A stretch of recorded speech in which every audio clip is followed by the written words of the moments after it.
आज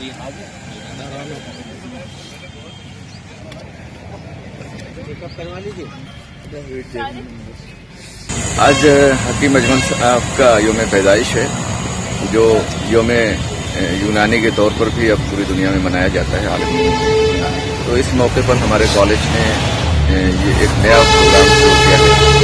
कि जो भोपाल के बाद से जहाँ लोग सुबह में टहलने आते हैं, अपनी सेहत को लेकर बहुत ज़्यादा अवेयर हैं, तो वहाँ 1 घंटे का एक कैंप लगाया जाए और उनको उनकी सेहत के ताल्लुक से जो भी मुआवनत की ज़रूरत है वो उनको की जाए। यूनानी डे के उपलक्ष्य में हमने यहाँ पर नीलम पार्क में